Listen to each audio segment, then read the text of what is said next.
मैं भी वीआईपी कुनकुरी हूँ, नाम के आगे भी वीआईपी लगा है, लेकिन मेरी कहानी सुनोगे तो शायद हैरान रह जाओगे। कहने को मेरी पहचान देश दुनिया में है।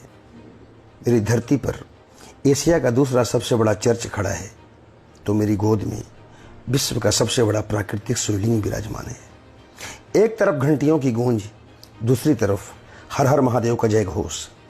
लेकिन इन दोनों आवाज़ों के बीच मेरी अपनी आवाज़ कहीं दब कर रह गई है। सालों से लोग मेरे नाम पर राजनीति करते रहे। कभी मुझे धर्मांतरण की प्रयोगशाला बताया गया, तो कभी सनातन की राजधानी घोषित कर दिया गया। चुनाव आते ही मेरे चर्च की चर्चा होने लगती है। चुनाव आते ही मेरे शिवलिंग की महिमा गाई जाने लगती है। लेकिन चुनाव खत्म होते ही न चर्च के रास्ते बदलते हैं, न शिवलिंग के आसपास की तस्वीर। नेता आते हैं, मत्था टेकते हैं, फोटो खिंचवाते हैं, भाषण देते हैं और फिर चले जाते हैं। पीछे रह जाता हूँ मैं अपने उन्हीं पुरानी रास्तों, उन्हीं अधूरे सपनों और उन्हीं टूटे हुए वादों के साथ। मुझे धर्म की राजनीति नहीं चाहिए, मुझे विकास की राजनीति चाहिए। मैं पूछना चाहता हूँ, क्या मेरी पहचान सिर्फ चर्च और शिवलिंग तक ही सीमित रहेगी?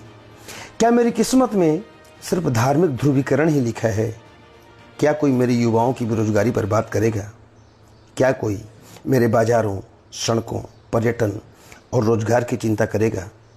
इंटरनेशनल पहचान होने के बावजूद मैं आज भी अपने ही घर की चौखट पर बैठा हूँ, ठीक वैसे ही जैसे 20 साल पहले बैठा था। फर्क सिर्फ इतना है कि तब मुझे उम्मीद थी कोई आएगा, मेरी तस्वीर बदलेगा। आज भी इंतजार है। लेकिन अब सवाल यह है कि कुनकुरी को आखिर कब तक सिर्फ वोटों का विषय बनाकर रखा जाएगा? कब उसकी पहचान धार्मिक बहसों से निकलकर विकास, रोजगार और आधुनिकता की पहचान बनेगी? क्योंकि चर्च और शिवलिंग मुझे प्रसिद्ध तो बना सकते हैं, लेकिन विकसित नहीं। और मैं वीवीआईपी कहलाने वाला कुनकुरी आज भी विकास की राह पर किसी सच्चे रहनुमा का इंतजार कर रहा हूँ। धर्म की राजनीति बहुत हो गई भाई, अब विकास की बारी है।